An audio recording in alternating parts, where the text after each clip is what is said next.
That's right. Yeah. Frank, If they are ever we change live? the time, I'm just to play a joke. Are we live? Can you hear me? Okay. Good to see you, Seth. How are you doing? Good. I like your shirt. Thank you. That's Ms. Laura. I forgot to say hello. Good.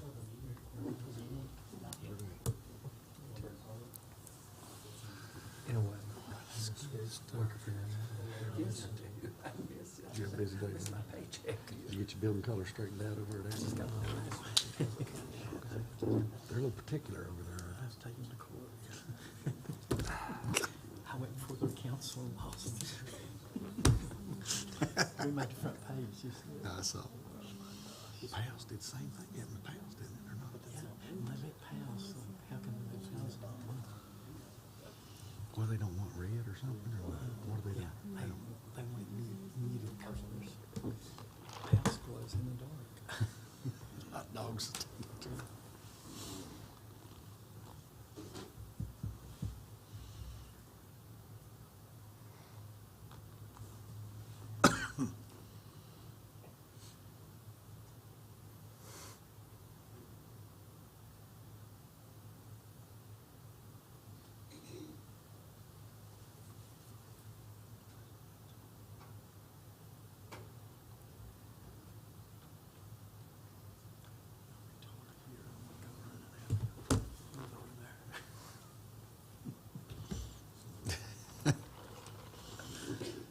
It's my second line.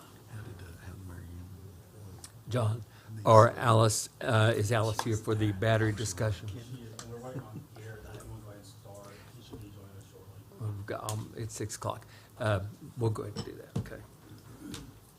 okay.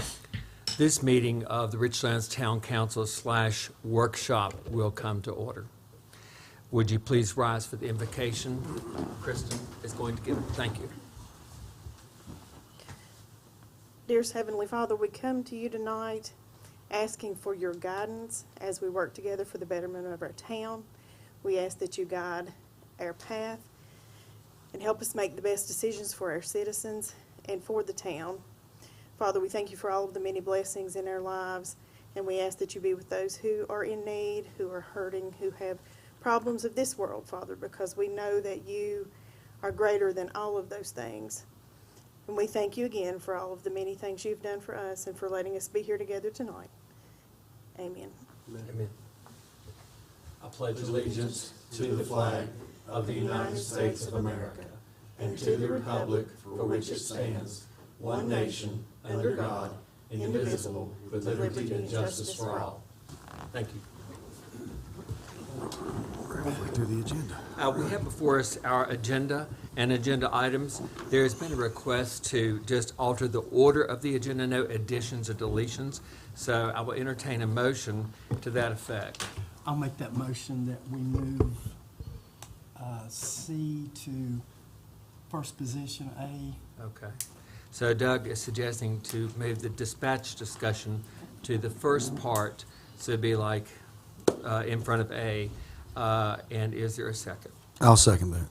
Okay, and Jeff is the second. Any discussion? There being no discussion, I would ask for a roll call vote, please. Yes. Yes. Yes. Yes. Yes. Yes. Thank you. The motion carries. Mr. Mayor. So, yes. Just one point of information here. I would have assumed that we would have had an executive session item in regards to personnel, so we could have discussed the applications or, how that process is going. I think that is planned for the Thursday night session. Okay, all right. Is that correct, John? Okay. Because we'll have all in by then, correct? The application date tomorrow? I believe the deadline's tomorrow, Okay, and then we have that meeting for Thursday. sounds good. Does that Thank help you. you, Seth? Yes, sir. Okay, you're welcome. Okay, so we will begin our meeting. First up, we have a dispatch discussion. John, would you like to introduce that? Yep. And we can hear from all the interested parties. Thank you. So there's a memo that's getting passed around, has a little bit of information. essentially, we need some kind of direction from what we're hearing. Council wants us to move in the direction of having the dispatch go from the Richlands Police Department to the Sheriff's Department and be handled by them moving forward. This isn't a quick process, so we want to kind of have a timeline where we're all kind of understanding what is going to happen and when. So I met with the sheriff this morning, present you this memo. It's kind of a little bit of a timeline of how we think things will go. We're hoping that it goes quicker. But essentially, if you look in here, within the next 3 months, we'd like to get a new police chief in. I think it is going to be beneficial to have somebody in that position to help with this transition versus bringing them in kind of in the middle. But in the next 3 months, we'll start doing some of the radio testing, some of the cross training of bringing some of their dispatchers down here to work with ours. You kind of do some of those things to kind of help ease that transition. But essentially, we want to kind of discuss this kind of a tentative timeline. And then we wanted to have a discussion and kind of get some direction on, what's it going to look like? Does council want us to still keep the PD open 24 hours with people that wouldn't be dispatchers, but they would be some form of administrative staff? So there's somebody there if somebody comes.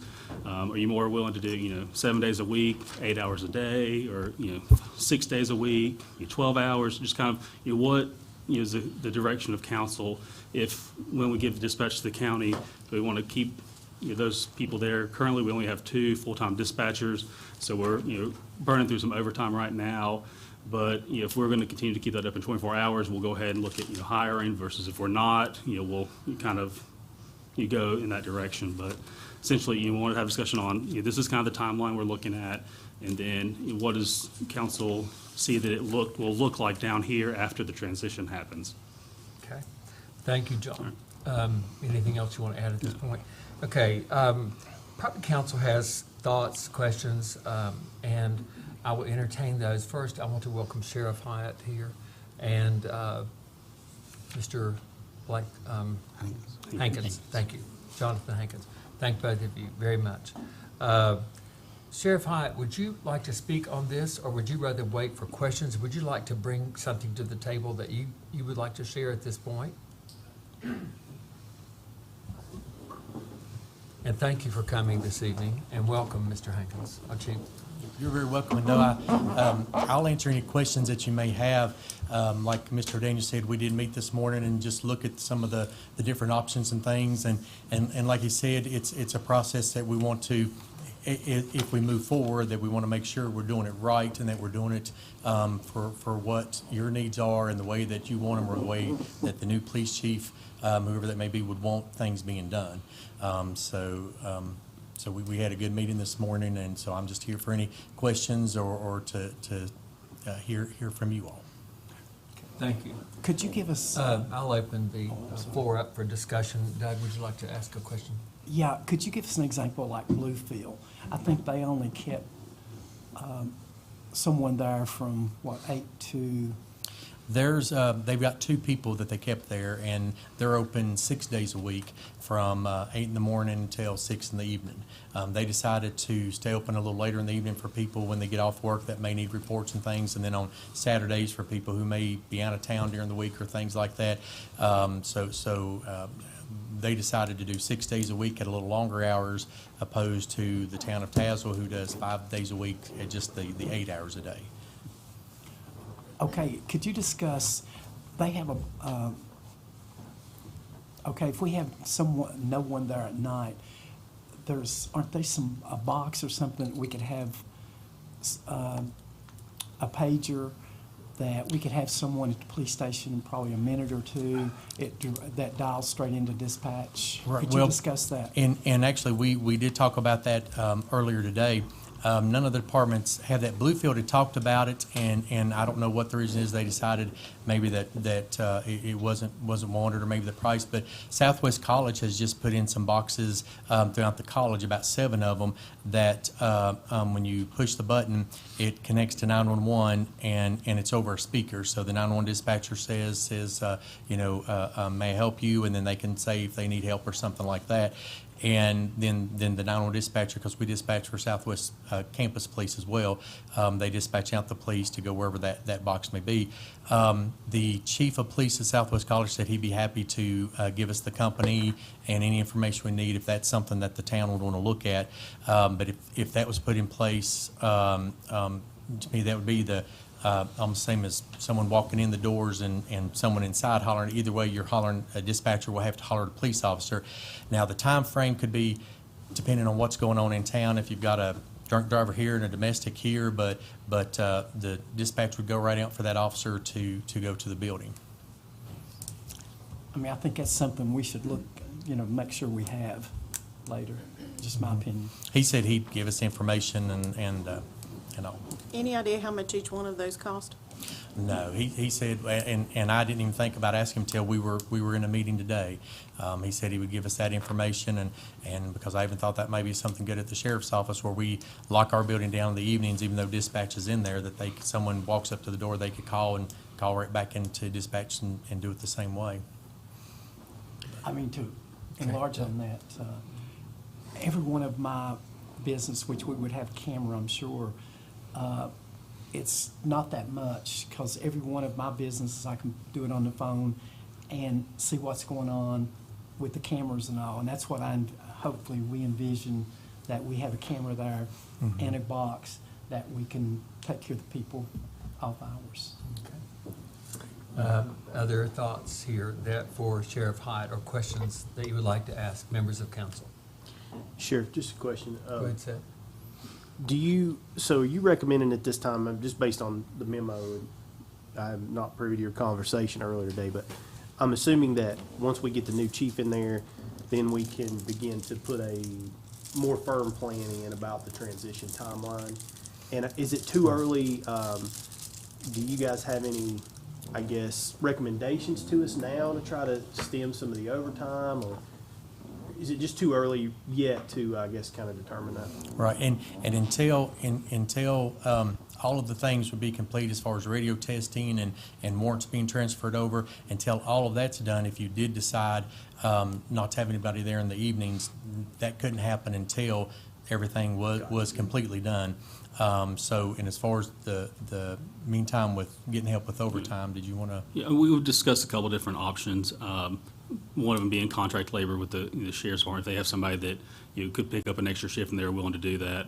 We're also looking at ways we can kind of shift some people around to try to help reduce that, because over the next couple of months it could add up with only having the two full-time people there for the 24-hour coverage. So we're looking at ways that we can shift people around and keep the original coverage, but you try to reduce it. And I think that depending on the direction we get tonight, a lot of our officers are I guess you could get some burnout when you're working your normal shift and having to fill in for dispatch, but they know, hey, we just need some help for a month or two. I think and they understand what the plan is. It would help with a lot of that. But we've talked this morning, and we're trying to shift some people around and find ways to cover it to reduce the cost as much as possible. And if you've got just the two full-time dispatchers and one of them is sick or something happens, then that's a lot of hours that have to be covered to keep everything going. So we did talk about that. We've got some dispatchers, some who live in this area that are VCN certified, who would want to come in and help on a short-term basis until the process gets done, to help with just that overtime for the officers to have to come in. That's probably more economical than paying overtime. Yeah, I think so. I know to keep an officer down there, it's like $340 a night. That's with I think the overtime. contract labor is a good idea, and Yeah, if we absolutely. can speed that up to reduce that overtime, they're already trained, with the emergency dispatch. I don't see a negative in that. I think the quicker we can do that, if we need a consensus or a vote, I think the quicker we can do that, probably the better.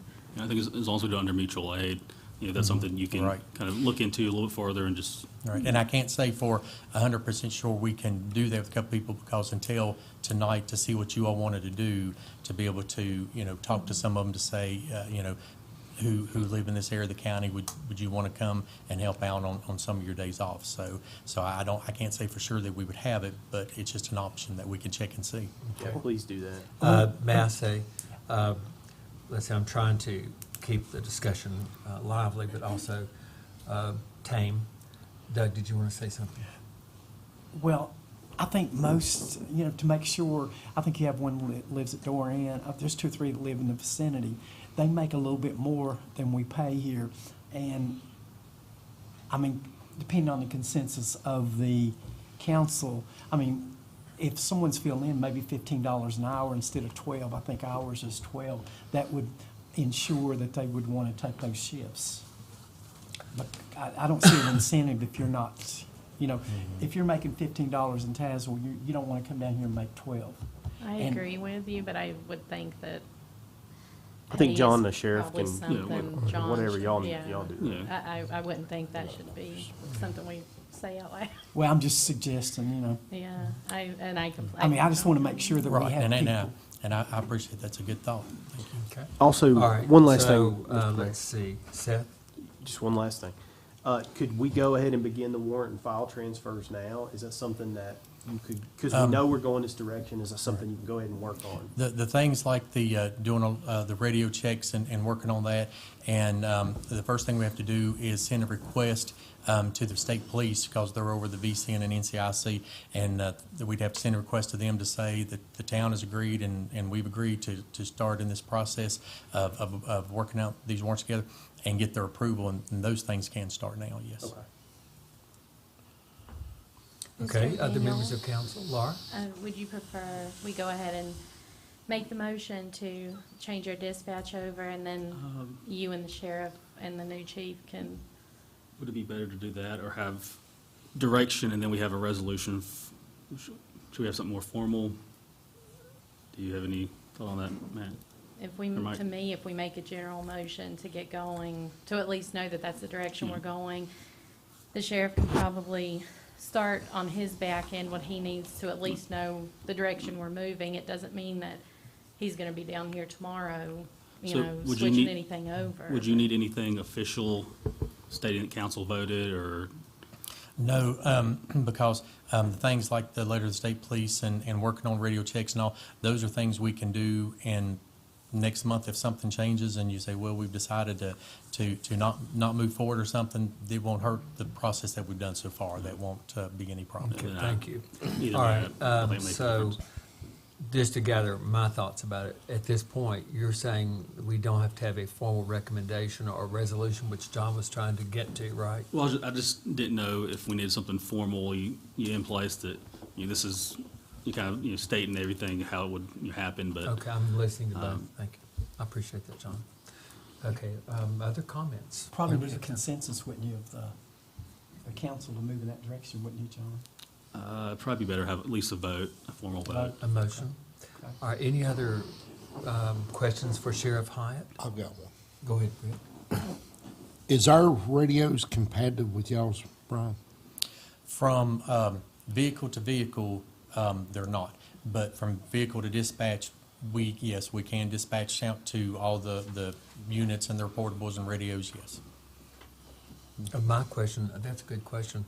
So, vehicle to vehicle, how can that be? And what I mean is, a Richlands vehicle to a sheriff's office vehicle or town of Tazewell or town of Bluefield is what I mean, which that won't change no matter where dispatch is or how that goes. That won't change just because the radios are different. Okay. But as far as the main dispatching out calls to the radios, yes, that's been taken care of and that's compatible. Okay, thank you. So from this point on, we really need to go with the type of radios that y'all are using. If in the future radios are bought and things have to be upgraded and all anyway, that would be a good move to the same radios that the other law enforcement has throughout the county. We're the only agency who doesn't have that radio in the Right. county. But we just ordered a new vehicle for Matt. Right? So We have to it order needs a equipment. new radio. Right, fund it. When we had that discussion before, we were talking about how there were a lot of different things that needed to be thought out and done before this. And there's a lot of, if you went to Bluefield with us, you would have heard some discussion about the differences between their, the way their police station works and ours. Their walk-in traffic is about 2 a day compared with 13 to 20 minimum down here. So there's some things to think out there, and I don't think one single box outside is gonna be enough to do. If we're gonna go to that, then I think you're gonna have more, kinda like the college is doing with them at different places in town. And that needs to be something that is brought out and well publicized so people know where to look for that. And, you know, I don't think it's reasonable to tell people that we can have a police officer at the police station in 3 minutes. But as far as the police themselves, we were talking about how we don't have rat packs the way they do in Bluefield, and how the other places communicate a little bit better so that it bounces from their car, from their radio, and that we would need probably about 14 more of those at about $2,600 each. The radios were an issue. They definitely need to be upgraded. They are old. But when they were new, they were a little bit better radios than I think now. But Being around for a long time, the only thing that I would say to that was, we did try to get Richlands to buy the same radios when they bought them, and they refused to do it. but they's not bought with a grant. We had it all worked out for everybody in the county to have the same radios, and they did not want to do that at the time. Weren't those from a grant though? From a 2008 Homeland Security grant? We had a grant that covered the entire county, did we not, Sheriff? And they just rejected and did not want them. They wanted their own radios. There was also a grant that I presented to the council as a citizen 2 years ago that VITA, the Virginia Information Technology, something like that, they offered to come in and help the town of Richlands to buy new radios, and the council at the time refused to do it. We lost that grant. So now, to me, we're at a point of how many times has the council said, no new radios, but here we are, and it's got to be dealt with one way or another. And I don't disagree about the boxes. I think it's a really great idea to have them, you know, like by the post office and maybe at Critterville or something, but, and whatever that cost is going to look like. But for a year, Mr. Whited might be able to correct me on this, but for a year, the police department doors were locked 24 hours a day, and nobody had any issue at that point. Mr. Reynolds has been in here asking for the Rat Pack repeaters, if I'm not mistaken, and has been denied and given a hard time. So unfortunately, we're here now to be tasked to deal with this going forward. It's not going to be an ideal situation, but once we get past the initial costs, we're going to start seeing the benefits, and we can't keep putting it off because it's just, we're going to come to a point where we have no choice. So, I mean, the good news is it's a brand new day. John, the sheriff, Mr. Hankins can tell us what we need, how much we need, and we can move forward with that. But the savings that we're going to gain in the long run are going to far exceed any cost that we have to spend now. Even if we put these boxes in, I think that is a great idea, Kristen. It's something we probably have needed for years at Critterville anyway, and some of these places after dark. It's probably a good idea.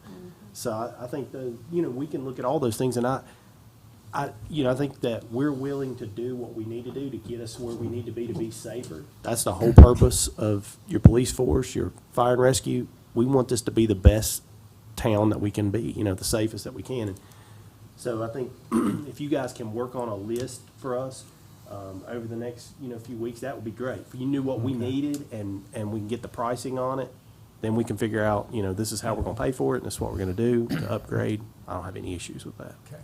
I think we've had several good suggestions from all the members of council, and you presented well. And John, apparently you guys have talked at length about this.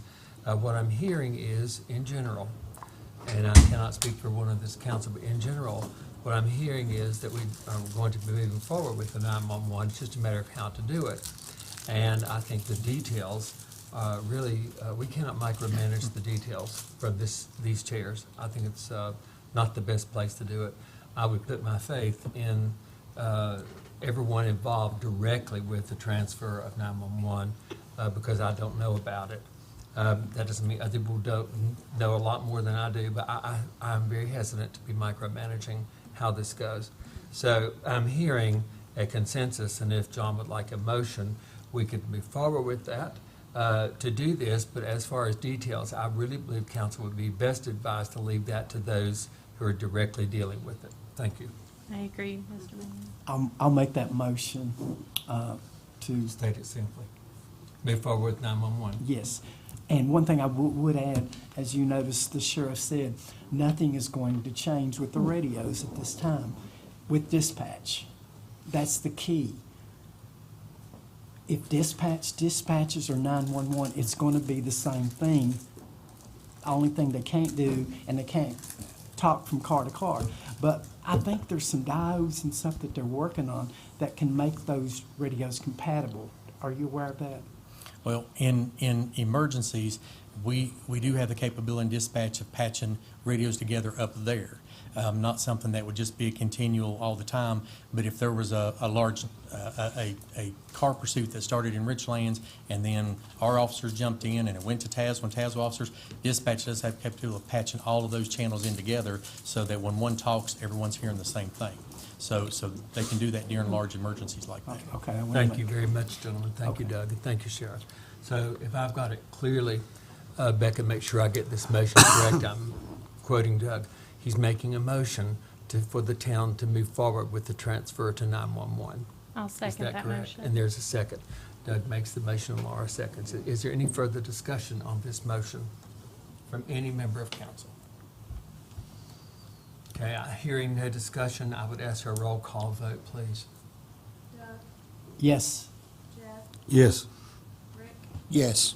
Kristen, Yes. Seth, Yes. Laura. Yes.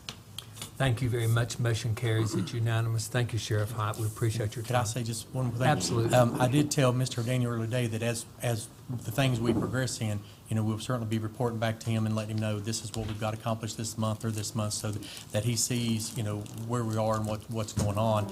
And like Mr. Ellis said, I don't, when we talked about new radios, I don't want anybody to leave saying, well, now because 911, we got to get new radios. That's not what we're saying. The radios that are there now are compatible with what we are doing in 911. Yes. And we're always looking for grants. We met with some people that we work with out in D.C. the other day that's helping us look for some federal grants for some stronger infrastructure with our towers and things. And one of those things looking at was for radios and portables. And so that's something that if we're able to get, that would certainly help and do what we can. We did get a smaller grant awarded just recently of 8 new radios and things, and we'd be happy to use those, but 8 wouldn't be enough to cover all of the vehicles and things you have. But we're constantly looking for grants, and I know Matt has worked with the grants with what he does. So as those come along, that's something maybe we'll look at. So as if we can get grant money in the future to get new radios. So, Thank you, sir. thank you all We very much. appreciate you We very appreciate much. everything. Thank you. Mayor, Yes. I would still like some direction on what it will look at down there, because it's kind of a, On yeah, these. are we going to have 24 hours, somebody at the PD, or are we going to I think put it that's down? it. I think you're going to have, John, I understand that. And my suggestion, but it really is a direction of council if they want to go this far. I would suggest that you come back with alternate plans rather than us being up here saying, do this, do that. I realize that could be controversial. Some people want it open, some don't. But I really think that would be a matter of discussion between you and Sheriff Hite and anyone else directly involved, and so that we can move forward in that way. I really believe we can come back with a plan either way. Heather, I'd like to hear what you have to say. You look like you are itching to speak. I don't know how you want us to address it, like we couldn't really address it like without knowing what you want it to look like. Is it gonna take 2 people, 3 people, 0 people? Like, I guess that's what, Are you talking about for dispatch? yeah. At like, you know, what I'm times? I'm not What saying times? for dispatch. What like, times? obviously, if I it's meant, gonna Heather, be- what times, honey? 3 people, 4 people, at what times of day? Like, that's what I'm saying, like, Yeah, what do you want? that's why, it's not clear to me either, and that's why I was asking for direction. You follow what I'm saying? It gets into the Maybe micromanaging. he's asking if My you thing. guys can look at that and say, okay, if you're gonna have one person, if you guys think, I can see both sides of this. So if you wanna have one person in there 24 hours a day that you guys come back to us and say, listen, to fill that office, to fill that position, 24 hours a day, we're gonna need 8 people working 3 shifts. Why are you shaking your head? Well, that's what, I mean, I don't understand why we, I thought- that'd be what we're I having thought for now they I were just- going to find some help to try to fill in until we can. Yeah. Because Are we you don't talking have- about in the You've got interim, or are a you lot talking of- about going forward? I'm talking Go about ahead. going forward, like, what do you want it to look like going forward? May Like, I ask, have- standing, please, pardon me, Heather. Kristen, you may speak one at a time, because I can't think like I this. don't know that we have Go enough ahead, thank you. information to actually make that decision yet, because they haven't been down here helping that long. You don't have a new chief yet. We don't know. They still have radio testing and all kinds of things to do before we can do anything. I think for now, it would be more beneficial to use some fill-in help to cover the shifts and think this through and plan it and do it in a nice, controlled way, rather than have things fall apart. I think you're gonna see this Laura, council. you wanna speak? Yes, sir. Please, you may. I think you're gonna see the council, I think we've got a good group here who are thinking things through, and I don't think any of us are dead set one way or another. I can see both sides of closing it, going toward the boxes, or keeping it open 24 hours.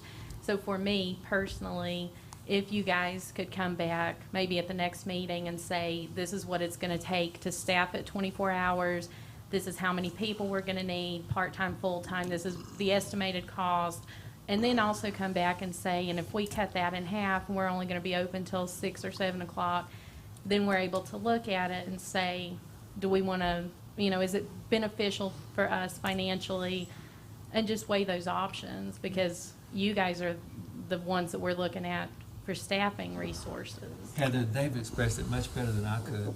I think, Could I say something first? just a minute. You may, but just in a minute. What I'm thinking is that Kristen and Laura have ideas. What I was trying to say is come back with numbers and figures. As far as money is always important, public safety is number one. So that's my 2 cents. Doug? Okay. I mean, what it would look like to me, and I'm like, all the other towns have kept someone there from 8 until 5, okay?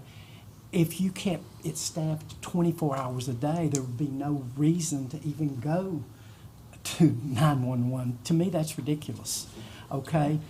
Right now, we can't keep people in dispatch. We've got 2 people, and you cannot. We have people come and go. It's very hard, and you know that, Heather, to keep a staff. That's why we need to go to 911 and cut down on the staff. If you realize, for the past years and years, we paid our officers overtime. Sometimes, if you pay an officer overnight, it's $340. Okay, that drains the budget. And you've got, if you're going to 911, you would do like all the other towns in Virginia. You would have one from 8 to 5 or 8 to 6, and she would be there as not really to dispatch, but if she's needed, she could, but to help with paperwork. Okay, that's what you should look for in the future, I would think. Well, I guess Thank you, my Doug. concern to that was, we don't have that, when he's talking about the overtime, he's talking because we are now cut in half already in staffing. Like they've actually left and whatever they've done. Right. So that's kind of where I'm getting, like, I'm not sure, if, I just don't, like, we've already cut in half, so like that's why I feel like that I was trying to get like a better direction, because we're no longer 4 full-time. That's why the overtime's taking place in excess right now, is because of that. Heather, thank you very much. You're looking at it from the inside, the business of it, and I appreciate that very much. And everybody has different angles. One thing I will say is all towns are not the same. It's not apples to apples. It's apples and oranges. That's what I was gonna say, Mayor. We must be very conscious of that. And I think Kristen has alluded to that. Laura has alluded to that. And I think, to put you to the task, or our workers, our office staff, which I don't want to do. But I think we have to develop our own individual and unique plan for Richlands. And I'm going to defer to those who've studied it, particularly, I know that Krista and Laura have, and maybe Doug, all of you, more than I. But I don't know that I personally am capable of sitting here and giving you direct direction. And I understand your need for it.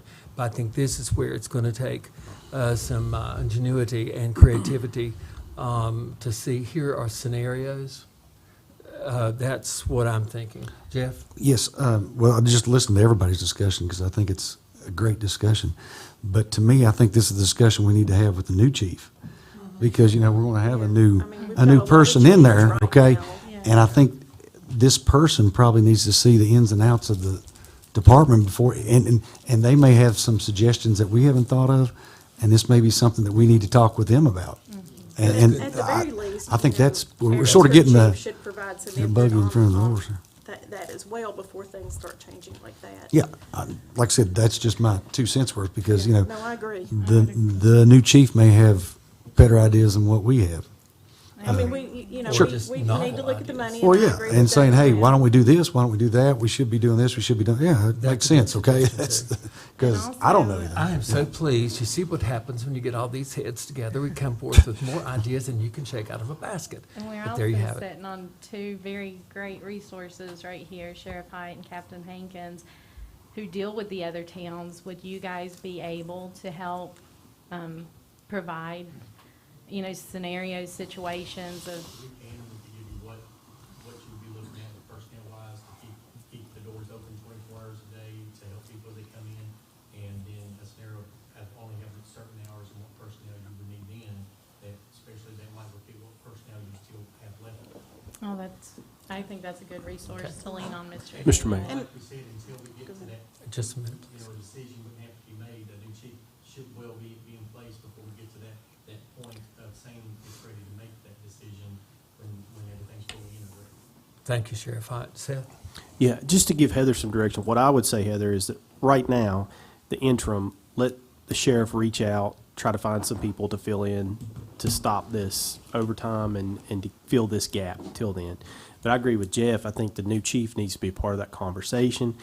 And, I think that I hear what Doug's saying, and I agree with that as well. I don't think we need to be open all the time. We were closed down for a year. Everybody was fine with that. But there's some things that are going to have to take place for us to do that. Now, I think in the county, there's probably two different models. The Bluefield model, I think they have some Saturday hours as well, and they run their hours from maybe 10 to 6 or something like that. 8 to 6, okay. So they have one model. Tazewell does not. They have a different model. So I think our model may not be exactly like that, but that's kind of what we would look at, Heather. I don't see us being open 24 hours a day. I don't think that's where we're going. But the importance of bringing the new chief into the conversation is, I think that whoever they get into that position may have more duties than just answering people who walk in off the street. I would imagine that, Sheriff, you could find a better utilization for someone's time, talent, and abilities than to just sit there and watch the door. You guys, there's other things that need to be done, and I'm sure there's lots of paperwork, whether this person, whoever that might be, so we're relying on you all. No one up here is law enforcement that I know of, and I think that needs to be your all's call, but I'm confident that there's maybe a different, this is going to look like a different role than what we've had in the past. The title's not going to be dispatcher, but we're definitely going to have someone during those hours, and I think these guys can let us know, how many people, what level of education, degree, skills, abilities, whatever, and this is what we see their job, and they're going to have to work with you guys, with Heather or whoever, to create, this is your job duties and that kind of thing, because I think that's going to change. But I agree with Jeff. I think that's going to be a little bit down the road once we get a new chief in, and that person can begin to decide that. But in the interim, don't panic. I don't see us hiring another individual right now. I don't think that's the right choice. If we can have some folks who will fill in, I think that will get us through this time period. Does that help? Well, I guess what, it basically, want to go back to what John had brought up, it's in that. I just want to make sure that everybody's thinking about, you know, obviously you would want a new chief to be a part of that, like it's within the 3 months or less time, but still, we'd kinda like to, you know, I'd kinda like to know, like, you know, or be thinking of considering what is it gonna look like, and I think people should know kind of what that would look like going forward, what are our options? Heather, I get what you're saying, and I'm going to suggest that we don't know either. We can't tell you, okay?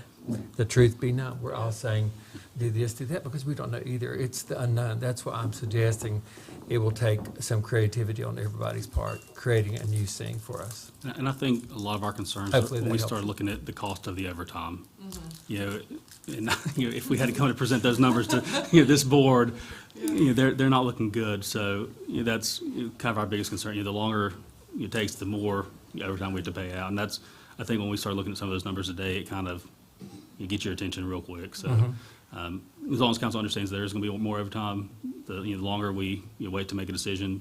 But, you know, What decision? on We've already given you a decision. on how's it going to look. Yeah. To let them Well, bring no, in but we their still have to have it open until that is done. Right. Yeah, but Yeah. that, they're on, they can't go any faster. They're moving Yeah. forward. Right. Right, We're, right. dispatch is moving, dispatch is moving to the sheriff's department. I don't see, the consensus that I see up here tonight, we are not gonna be open 24 hours a day. Does that help? Well, but I mean, we're just saying that like like we're gonna have overtime that we just can't. I know, but stop we're at trying to any time. avoid that. Oh, we understand that. Yeah, There's that- been that's just- overtime. This is, and let me say, this is not new. This did not just happen over the last 2 weeks. One of the big problems that we've had is over $100,000 of overtime last year. We're on pace to do over $100,000 of overtime this year. This is an ongoing, this is why we are where we are right now. I think- Major problem. As long as we're on the same page, I think we are. 100%. We're not, no one's mad. We are where we are because of the situation. But we're going to work out of that, and it's going to take we know we're going to have to pay some overtime or pay some contract labor. And hopefully, I think contract labor will stem a lot of that cost until we get there. But that's why we are where we are. Just put plainly so everybody can understand, $100,000 overtime last year, already on pace for over $110,000 this year. That did not happen in the last week or 10 days. That is what's been going on since January. Exactly. May I And more than suggest, likely- just a minute, Doug. May I suggest that I'm hoping that you've gotten all that we can give you. I think we've got enough. John and Heather, are you satisfied at this point? We'll plan on having Okay. further discussion at our. And maybe in September, at our September meeting? Correct. Okay. Okay. Doug, you want to say something? What you can plan on probably is 2 positions to keep it open through the day. Does that help? Pardon? There's 2 there now. Okay, that's what I'm saying. You can count on 2 positions. You'll either have 2 full-time positions or 1 full-time, part-time, but more than likely 2 full-time. That's what it should look like. Okay. Well, thank you, Doug. Okay, let's move on to the next topic. And I'm going to call for a 5-minute recess. I need to move. Thank you. 5-minute recess. They need to announce that they're open that as well. They need to announce that they're open that discussion as well, because they're gonna have to change. Well, that's, I can't do those details. Okay, that's gonna be on there. That was Not the only because thing I was anybody gonna here add. can do that. You can't, they need to evaluate all of that.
DECA, and all present for your interest in love of this town.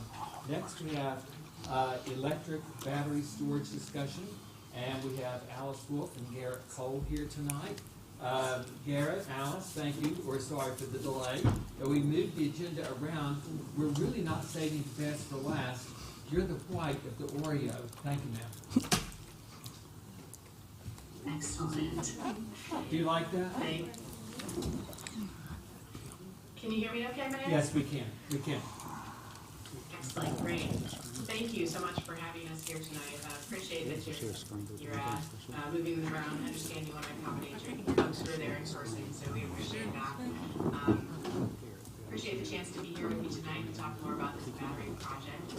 First started talking about this in September of last year, so it's taken a while to get to this point, but we are getting very close to having final developer selected and to having our final pricing available for you.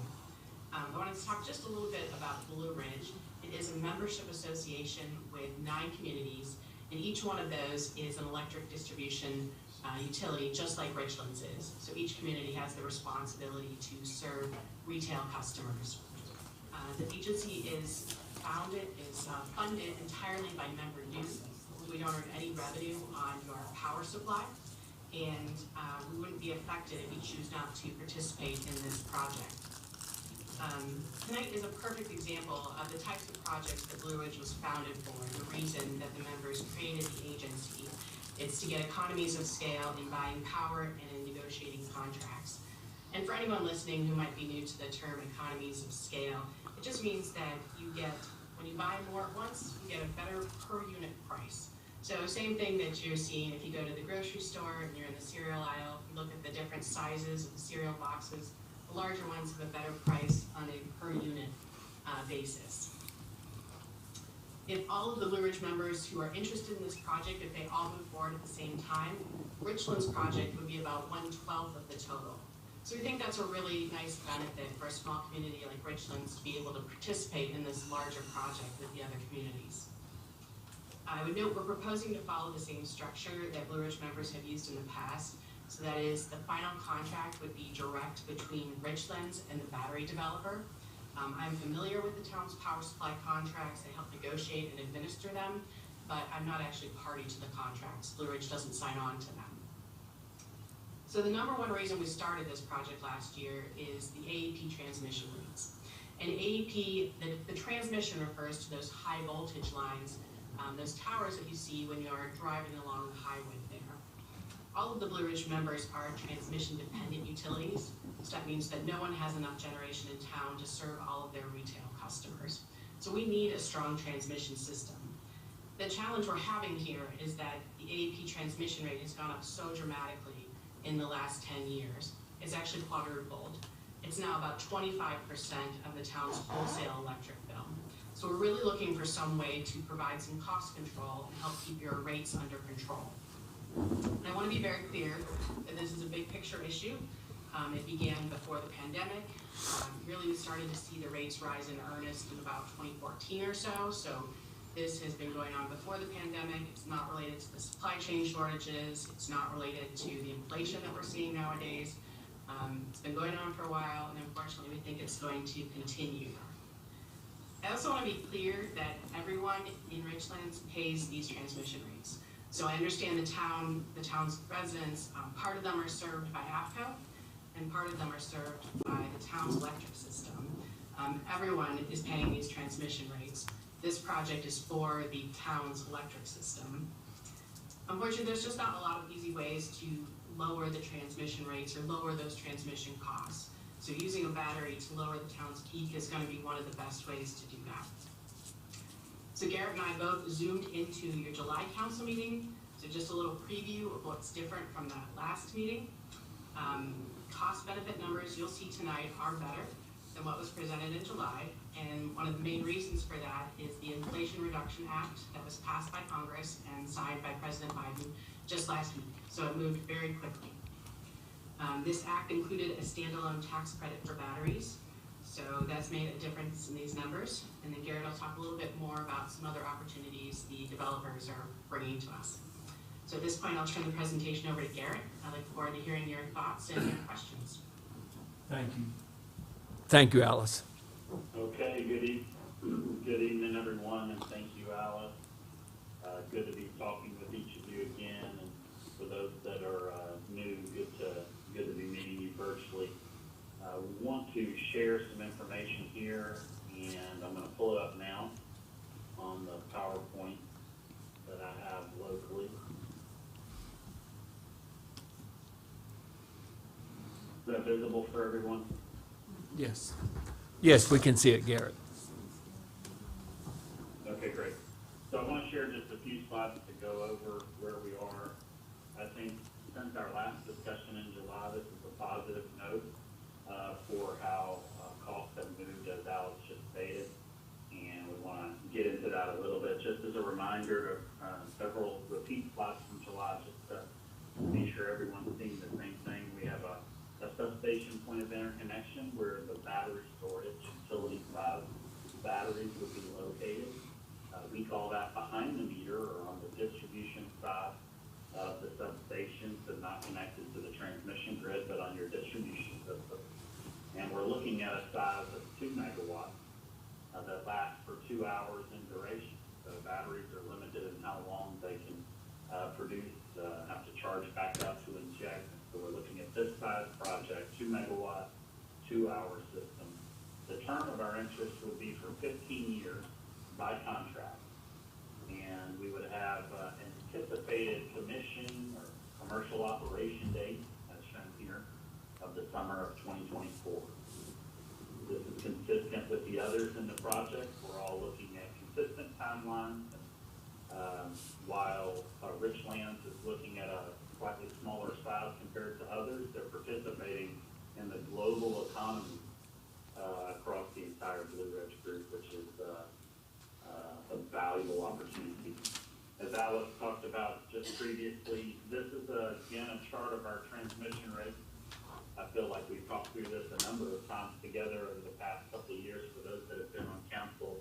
We continue to see this rate escalate at 924 per kilowatt month in 2022, and we anticipate that the rate would likely hit double digits going into 2023, and so it continues to increase. And this type of project is one of the ways that we could actually mitigate that, one of the few ways to avoid transmission costs. You also see that jigsaw chart there of capacity pricing. Capacity in our market in this region has gone up and down, but we have to have at any given time the capacity from a resource to utilize for our peak needs during the summertime. And so we pay the market a price, we call that the PJM market capacity price. Right now it's at a low point, but it has been higher. And this project, more importantly, helps to avoid that component of the cost as well. And a reminder, busy chart here, but a reminder of how are we using this project to create savings for the town on its electric costs. We experience the cost of AC transmission, which is clearly our focus here. It's the top line there shown with a rate above $10 in 2023, and it escalates out into the future over the 15-year term that we're talking about here. That is the rate that continues to escalate in the cost that we anticipate avoiding associated with the use of battery storage. Our estimated annual reduction of that cost using the battery is more than $300,000 per year. And the black line below it is that PJM capacity component in the market that we would also offset. We conservatively view that as low. It has been higher, of course. We could see that being higher at some point during this period, but we're being really conservative in the way we look at that cost in addition to the transmission. So these are the two primary components of cost that we're able to avoid with the power project. What's happened since our time together in July? Let's talk about that for a moment. Number one, we've gone back to finalist pricing for the battery storage, and we've received economies of scale. Those economies of scale are associated with a very large interest across 6 different entities in Blue Ridge who have offered to look at preferred sites that they brought to the table. And so we're benefiting from a price that takes into account that all of those Blue Ridge members are interested in this project. And I think at this point, given the pricing, even, more excited about what they're seeing lately, as we'll show here in a moment. We've seen a market pricing adjustment as we moved into 22. You may recall that we had seen some of the prices as supply chain challenges and other pieces were somewhat rising. And then now we have a reason to report that costs have actually gone the other direction because of the Inflation Reduction Act. This is important. The president just signed this into law, as Alice said last week. The House and Senate moved very quickly on this legislation, but we were prepared for this legislation. We had been talking about this since late last year in our RFP process, that to the extent legislation like this was passed, we wanted to be able to offer our clients a firm price from this reduction in cost. And so we had already prepared our finalists for this. And fortunately, because of that, when we asked for firm pricing on August 15th from our finalists, both entities were able to provide us pricing that included the significance of the Inflation Reduction Act.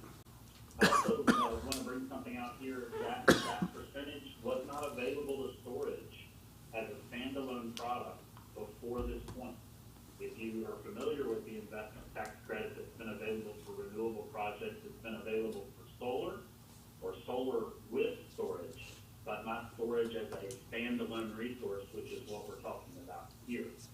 Now it's available to storage as a standalone resource, and that 30% investment tax credit there means that the majority of capital expenditures are subsidized 30% off of their capital cost charge. So we're seeing nearly 30% off of many of those charges. Now let me give you a little bit more verbally good news for the town of Richlands.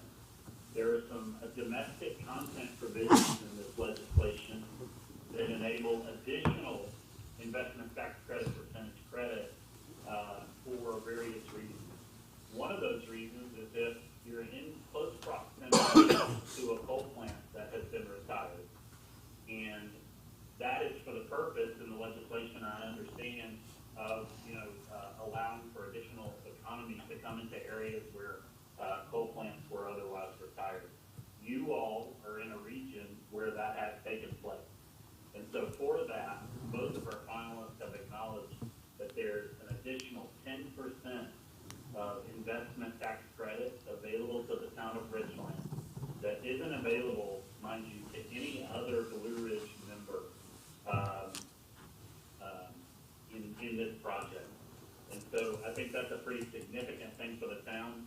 It moves your ITC percentage up from 30% subsidy to 40% subsidy. And that also affects the economics in a positive way here shortly. So those are some of the governing dynamics for how we get to the pricing that I'm about to share here on slide 6. This chart is shown in such a way as to show the net present value, which includes a discount rate associated with future cash flows. This is a common way to assess financials for any given project. And I want to draw your attention to round 3, which was July 12th, when we last shared it with town council. These numbers that are shown here are consistent with what we shared at that meeting. And it's the two different pieces to the right of that reflect our finalist pricing. We have taken into account the downward movement in the investment tax credit in terms of cost from pricing from finalists, as well as the economies of scale from participating with others in the Blue Ridge Group, and also taking into account the ability of the developer to use the battery in times where we are not using it for peak avoidance or other ancillary services. In this round, that also contributed an additional significant amount of value to bringing the cost down. So when you look back at what we expected to pay for this project in net present value is going to be over the life of the project approximately $3 million. And there was just over $4 million in net benefit, leaving us in benefit, leaving us a net benefit of just over $1 million.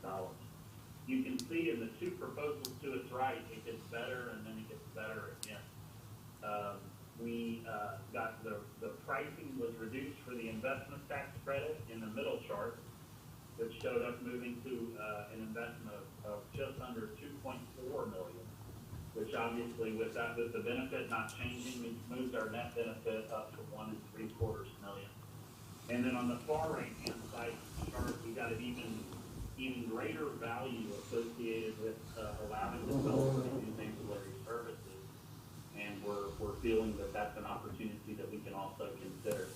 It would reduce your investment over the period in terms of the cost down to $1.9 million roughly from the $3 million we were at in our pricing just a month ago. And so that, again, with the benefit being similar, we're in the position now of having over $2 million in net benefit from moving forward with a project like this one. Said differently, last month we had for every $1 million spent, we had a benefit of just about $1.4 million. Now we're up to $2.2 million in benefit for every $1 million spent. So it's a pretty significant move since last month. We're excited about this opportunity for the town. Again, why are we here? We're here because this is an opportunity to avoid transmission costs. And when I say benefit, what that means is we're using the battery to avoid higher transmission costs.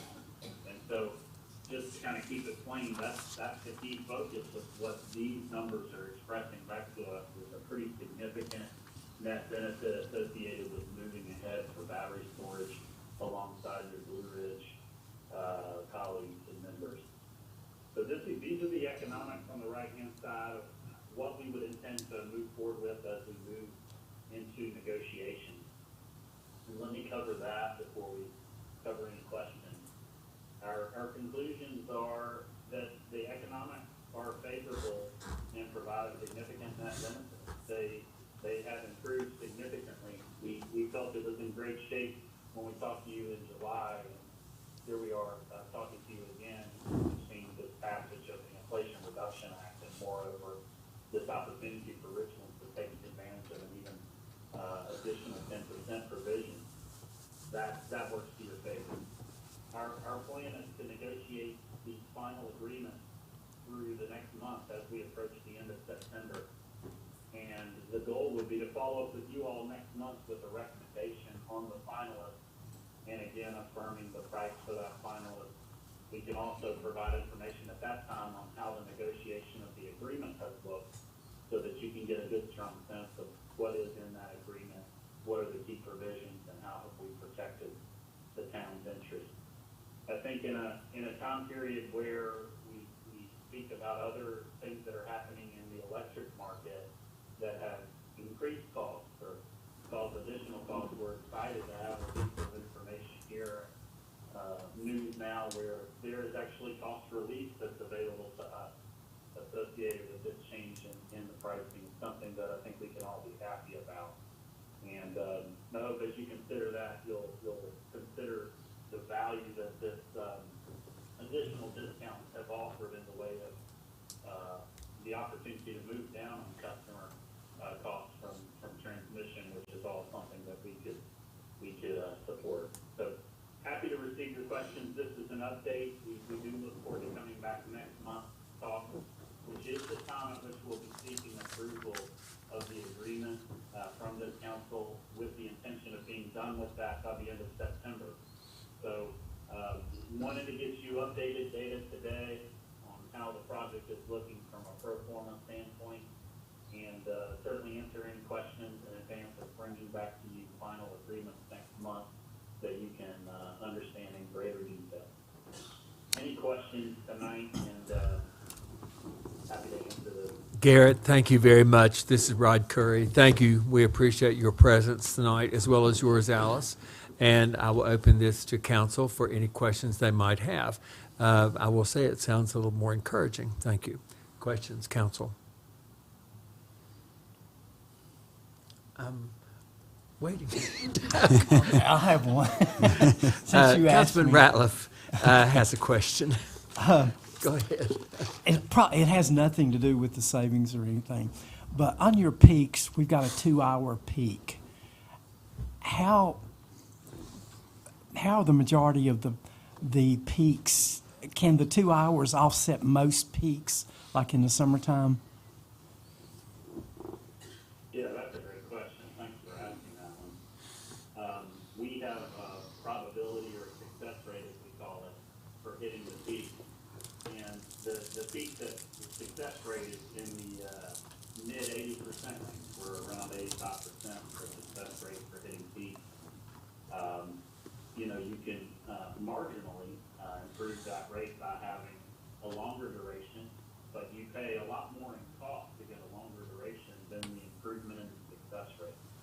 So I think that's a key factor here in sort of right sizing the unit, is we sort of get the right cost level for the right type of success rate.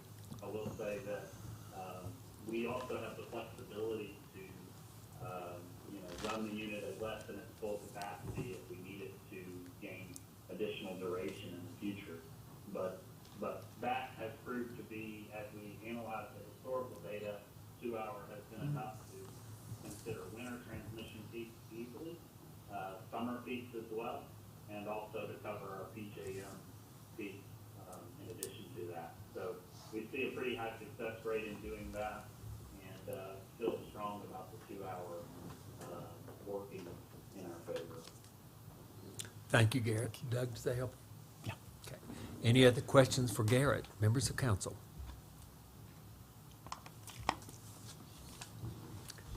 Well, Garrett, it looks like you satisfied everybody. Thanks, Garrett. Thank you, sir. That's a good thing. I'm excited. You've brought good news. Yeah, it's not here today. Before we let you go, John, Heather, do you guys have any questions for Garrett? I don't. Okay, Heather. So we must be good for the evening. Being no further questions, I suggest that they can leave us now. Thank you for your presence. We appreciate you, and we'll see you in September. Thank you. Okay, thank you all very much. Bye-bye. Goodbye.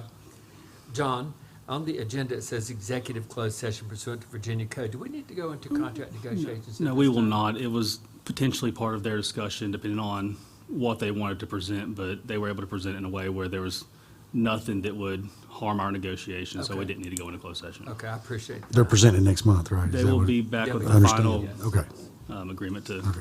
Well, it sounds encouraging. Thank you, John. Thank you, everyone. Okay, next on the agenda, we have Iron Street property update and discussion. John, would you like to, are we having someone else join us? Yeah. Oh, yes, ma'am. Frank, do Come you on have up our and state PowerPoint? your name. I'm not sure. Your PowerPoint? At the podium. Are you getting ready to present? Yes. Uh, When you're ready. Okay, we'll let you know here. No. I guess we're getting something up on the screen for you. Yeah, she's got a PowerPoint. What's your name? Karen Weber, I'm with the Virginia Department of Environmental Quality. DEQ. Karen Weber. Is that WEB? One B like the girl. Okay, Weber. Want to make sure I got it. Thank you. Okay. And we'll have that for our record. Thank you, Karen. We'll get you going in a minute, okay? Sure. So Karen, where is your office? So I actually work out of Blacksburg, Okay, so that makes me available to come down here. okay. Thank you. It's a guys pleasure to figure out have how you. Finish dinner, so a little easier than them coming from lunch. Okay, thank you. It's a pleasure. We'll be up here in just a minute so you can present, okay, on this property. Do you guys need to take a break? I mean, I'm not gonna. bore No, you with science, we but- just had a 5-minute break unless anybody from council wants a break. I think, okay, we'll have a 5-minute recess, okay? Thank you. I don't wanna put anyone to sleep. No, you're fine. We just pay. Pay our skill according to the whole Blue Ridge. The whole Blue Ridge. What do you say, 120%? Yeah. So it's all based on What the whole thing what, costs. right, and what our percentage is. Because ours isn't scale as, say, Blacksburg or somewhere like that. But what I'm saying, we're paying for $7,500 muffler to go in our peaker generator that we have in the water treatment plant. I mean, I understand. Spend a million. You spend $2 Say, Do you feel it's like, better? it's like they got, let's put that, you got one of those, what's that, the new heat pump that goes down in the ground? Geothermal. Yeah, oh, it'll save you thousands, what's that hell? Well, it's not there. Because they looked at them over the years. I think it's some, there's some ambiguity. They said that some of them Jim Silvergrave's museum, maintenance. Now, his, paid off from 87, 88, he's probably worked out for Yes. years he had but if you put it in now, And I can just slink down under here if somebody, Sear 4, Sear 5, even Sear 8 now. So it's cheap. It takes less energy. I was looking at it. Because they don't, when they get Yeah. to the right, But you gotta be, and there has to be a way out of this. depends on the, now there's a guy in Blacksburg, I done one for Blue Ridge County. I put in the sewer system, he put the lines on a panel in the top. Does really exceed any term of anything that they should have. No expense to do that, cause I already had it open, okay. I mean, that don't get into the pipe, so it don't matter. But it's circulates through that. When you do get it, And he had these panels, he just rolled out 15 minutes, and we got that in and done. Now, you do it with Jimmy Helms, it takes you weeks, he does it 5 foot 6 inches deep. And he'll run one line down, one line back. and I appreciate, I know it's 20 one of lines those, down, we can 20 do lines this, back. and that really makes So we had like 40 lines this and is that the much last piece each. of the puzzle that they. See what I'm saying? Then we go over here and we do the same thing, but we leave 10 foot apart, so it worked. It's old technology. Mike, when, Sam, it's my And drill understanding, wells. they're not exactly contracts. They're parts of blocks that we bought. Is that, when you look at them, like we own 2% of the plants. He priced it to me. He's like 30,000. See, Right. But you actually own part of that plant. Yeah. but, I mean, I can't see spending $10 million to get a battery. I wonder how much it's gonna cost us to get this battery at the end of its life. What's the life? I say 6 years. 6 years. That's what you got. Okay, that's what I was talking about. I was talking to Alan today. He's like, On the upcoming years, we're gonna benefit more. Yeah. What worries me, what we really need to do, Payment you're paying now, we need to cost So we've got more to look forward to. I mean, so we would be safe for a while. if we survive for 20 years. They're opposing yeah. that it's been there since. You know what I'm saying? I mean, it's one of the long stuff, like you get Pike or somebody to come in and give us an estimated cost of what it's gonna take. Our transformer set over behind your, not behind your, well, I guess it is at the far end of your house. That's why. So if there's a burnout piece,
This meeting of the Richlands Town Council / workshop will now come to order. We have with us this evening from the Department of Environmental Quality, Karen Weber from Blacksburg. And we had a brief discussion. And Karen, would you like to give a little bio of yourself? I love them. Thank you. Thanks to COVID, I haven't done this in a while, standing up and people that's been behind the computer, so if I just hunkered down by this camera, everyone's down there. I am new to the Union Department of Environmental Quality, but I'm not new to this stuff, so I worked in consulting for about 18 and a half years, and just recently joined the voluntary remediation and brownfields team at DEQ. That office is housed in Richmond, but I live in Blacksburg, and I will continue to live in Blacksburg as long as they'll let me. The benefit being I can come down and visit with you guys in an hour and 45 minutes, as opposed to someone having to come down from Richmond. Or having, we'll get a little bit of involvement, engagement, and something a little bit different. I hope that benefits you all. And it helps me to have a little bit more of a dialogue and see kind of when someone makes a face, if there's a concern, I can address a little bit more.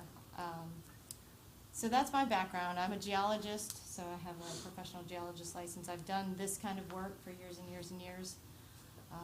And so I've seen this site and this data and feel comfortable with what I'm about to present. Now, you all are definitely more familiar with the site itself because you've probably all seen it. I'm that way.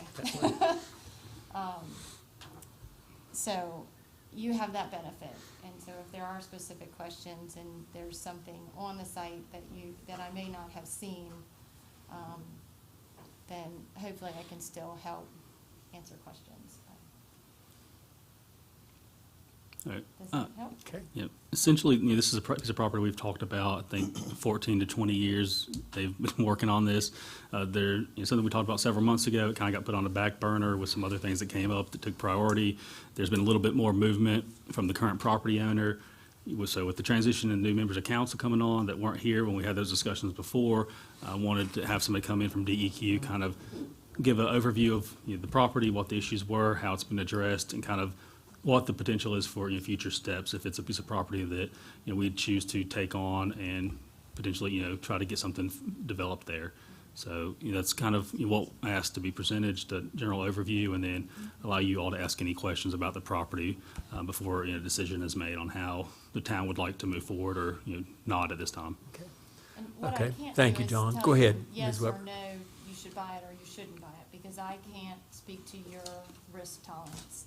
What I can do is provide the information and the data about the site and our opinions about the work that's been done and where it is and what opportunities might exist moving forward for redevelopment, if that helps. So. Sorry, I didn't Okay. interrupt. You Can make you a- hear, do I need to stand It's- with the yes, microphone? we can Is hear it you better? better. Is that okay? Is that better? Yes, thank you. Sure. I Thank tend to wobble. Maybe I'm nervous. Okay. Two things. I don't like presentations with very little color and too many words. I have both of those for you. Part of it is our template, and the other being with the mapping that we have, they're very busy, so you can get lost and distracted very easily. So I wanted to kind of present kind of the story a little bit without it being distracting. So my name, Karen Weber, and I am a senior remediation officer. That's my job title. I actually work under the voluntary remediation program, so we are assigned sites, and they are ours to take from start to finish. Or in our case, when people leave or retire and somebody new comes on, we take over. Our job is not to recreate everything that's been done before, but to make sure that what has been done is appropriate and allows us to move forward making decisions. So this is the site. Harder for me to point, but it's a little easier. So this is just a topo map. So here's the river. You all know where we are. We're sitting up here. There's your site. This is the site map that we kind of look at when we see it. So this is how I visualize the site with different tracks that are listed. Track 3, track 2, track 1, and track 4. Somewhere. 4. So when we talk about the site, we talk about those 4 pieces because that's how it came into the program. Karen, I have a question, Yep. so just for orientation Sure. purposes for me. I know where the site is, just to clarify all the boxes and rectangles there.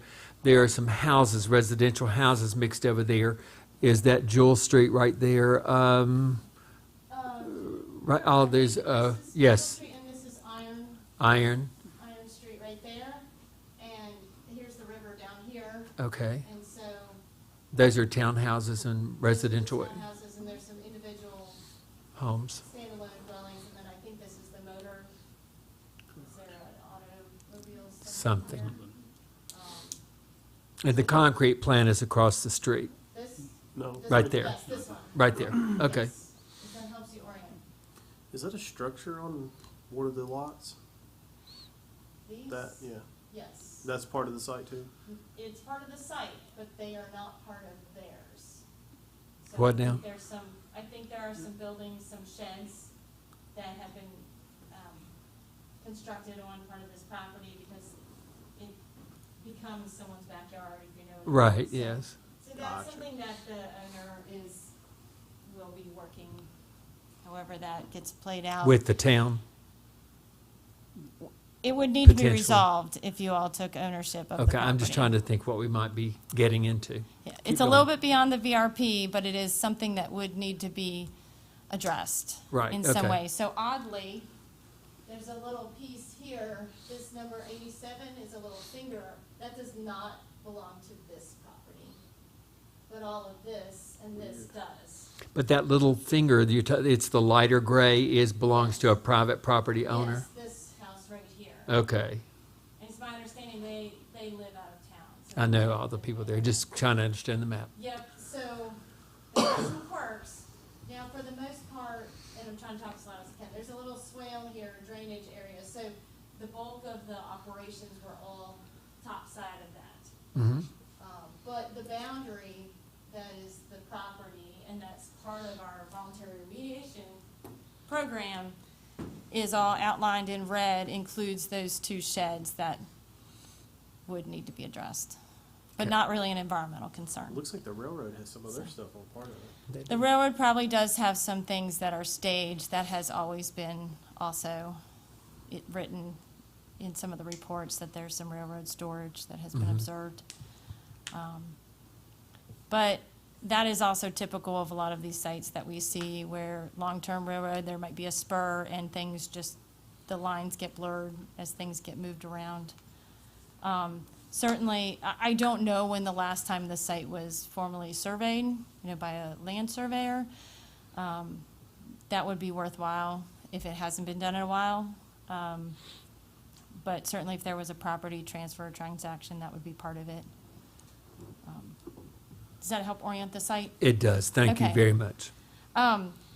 So from our perspective, when we're looking at it, we're looking at the full environmental history of the site. And so when they started doing site assessments, most of the buildings were already gone. So when we pick it up, we go back and say, did they fully evaluate all of the possible sources? And luckily, we have maps and documents that identify where the battery storage was, where the waste disposal was, where maintenance shops were, and those sorts of things. So even though a site doesn't have buildings or might look flat or vacant, we still can identify the high potential areas, those areas where there's more likely to be impact. And so we look at it as, did they address all of those? Did they account for all of those? Some things are unknown, and then you just do site-wide, maybe even in a grid. For this site, we had a lot of information, a lot of history. The other thing that is looked at is what are the site characteristics, the geology and the soil types, and where's the water, and where does the water move underground, and where does it move on the surface? Because those all tell us where things are going to go. And once we know what compounds we might have or metals we might have, we can then figure out how they're going to move and where they might be. So if you have the horror of PCBs, it's going to park itself and stay relatively immobile unless there's wind or water that moves it along. If you have something like a volatile compound that might be from a petroleum source, it's probably underground already, it's probably released underground, it's going to move a certain way, and it's going to move at a certain speed, and it's going to degrade in a certain way. So all of those things are taken into consideration. And sometimes that's why you go, well, we did an assessment, and we say, well, there's a data gap. We're going to pick at it a little bit more. Something like that is usually happened. We found something that goes a little deeper. So this is, sorry, I went too fast. Let me back up. Can you help me? I just need to go back to the beginning. I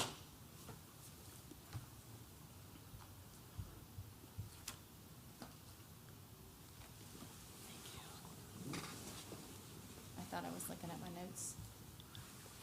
I told you I had too many words. For DEQ's involvement, based on everything that I saw, it has been a collaborative effort with the consultant, the owner, the town, with us. There has been dialogue all along, but it does kind of start, stop, start, stop. So we have, generally the plant operation from the early 60s is a 92-ish, and buildings coming down about 94. That's what we have in our site history. But there was more behind that. There were iron and steel works, there was a lumber yard, there were some other possible sources, but all of those are kind of built into the site assessment process. So the initial environmental assessments that we have, that we've seen, are from 1999 and 2002. That kicked off, eventually, enrollment in the voluntary remediation program. And so not all of the tracks, remember I said there's 1, 2, 3, 4. We had 1, 3, and 4 enter the program in 2007. Track 2 was managed, there was a little bit of petroleum impact from a petroleum source, and that has regulatory basis under our petroleum program. That piece was not eligible for further evaluation under the voluntary program. So once that was resolved to the satisfaction of the petroleum group, it then became eligible for continuation under the voluntary remediation program and further evaluation. The benefit to our program is it's not a regulatory program. It is kind of a guided program. And in the end, we accept the work that's been done. We evaluate and look at their risk assessment. Did they consider all possibilities? Did they collect enough samples? Did they propose mitigation or remediation that protects the human health and the environment? And then when it's done, they get enforcement immunity. So someone else isn't going to come back and then put the regulatory hand over top of the site. You have some protections just by having gone through the voluntary remediation program. And that's why a lot of private industries and things that have shut down, or they're holding on to a site that they didn't even own before, never operated, things like that, they'll run it through the voluntary remediation program. So we started with some site characterization and risk assessment. And at that point, it started to get noticed. And so many of you know that the health department got involved. There was some public concern. And so there was a public health assessment. That is not normal, but it does happen on some of these sites. And in this instance, the VDH did come in and work with DEQ and under the program and help to kind of evaluate that risk for human health and possible risks from prior use and exposures. So that was relatively quick from 2013 to 2014. So there's a flurry of activity that started the program. It was a little slow, and then this flurry of activity around 2013 and 2014.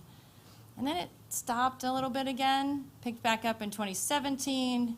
When I say SCR, RA, RAP, the process under the VRP is generally we're going to start with the site characterization. What do we have? What's in the soil? What's in the groundwater? What might be in the vapor? Anything that's moving in the air, what might be in the stream, what might be in the stream sediment, what can people, touch, those sorts of things. And And then we're going to take that data and put it in and do a risk assessment. And that is usually quantitative, so it's statistics. I try to get someone else to do that part, personally. Once we have a risk assessment that says the pathway from the soil to a child playing on the playground is evident, then we would say now we need to do a remedial action that addresses that possibility and how do we protect. So that's the process through the VRP. Ultimately, once we have a remedial action plan that we accept and are in agreement with, they will implement it.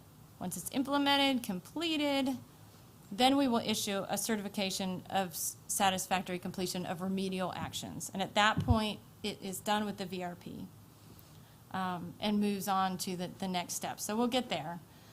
We went back and forth a little bit. And the reason I put all this detail up is not to make it look like there's a lot of work that's been done, but it has been a long process, and there have been a lot of eyes on it, and there has been a lot of sampling that's been done. In between each one of these is probably 10 other smaller pieces of communication, some back and forth, some dialogue, some emails, some calls. But again, we reached 2020, the end of 2020, and things picked back up again.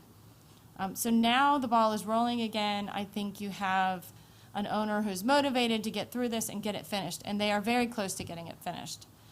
So the goal of all of that is just to say, they're moving along and almost to that point of implementing their remedial actions. That's where we are. We've reviewed the plan as they have now and had some dialogue. We just have a few things to clarify, and they're going to start with their site work. So again, they looked at soil, they looked at groundwater, they looked at the surface water, the Clinch River and water moving across the site through that swale, looking at sediment, looking at vapor migration. For this site, we compared it to both the commercial industrial uses, but also residential risk screening levels, because there are residential properties very nearby, and we wanted to keep the door open for possible redevelopment of the site under all scenarios. That doesn't mean everything will fit. I was saying earlier, I wouldn't put a community garden here. But there are other things you can do with the site that would still be beneficial in a residential area or as a commercial industrial development site. That kind of depends on what you need. Now, the proximity of the railroad might play a factor in your decision-making too. When we looked at the water, we looked at drinking water standards, even though everyone around the site is connected to public water and sewer. That's my understanding. I hope that's true. And we looked at surface water quality and even ecological risk, because the Clinch River, is a sensitive habitat. So all of those things were considered when they did all of this work. This particular map, I'm trying to talk a little louder. All of these dots, that's busy work. That's almost 100 soil samples. I think there were 90 groundwater samples taken over time. There might even be more than that. There's vapor samples. Here's some sediment and stream sampling stuff along the river. There's samples all up near the swale. So each one of those dots represents something. You can see they're a little bit clustered. And part of that is once you start to look and you find something, you look a little bit more, kind of build around it. So a lot of the things that we found were isolated and not site-wide. So we're not seeing widespread lead in the soil. We're seeing pockets of high concentration lead where, if you go back to the site history, there may have been battery storage or disposal units that are known, and it makes sense. Those things seem to fit with the prior site use when it was in operation. So when we got to the remedial action consideration, we were really looking at two things. We looked at volatile compounds. We looked at semi-volatile compounds. As I mentioned before, there was some petroleum work.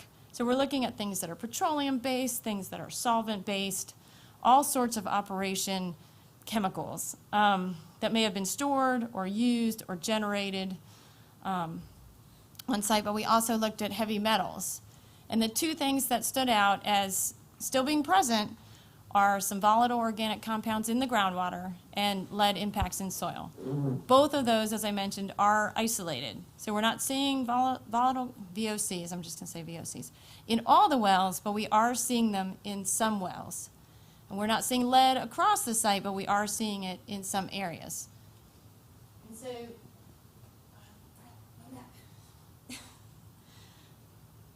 it was here.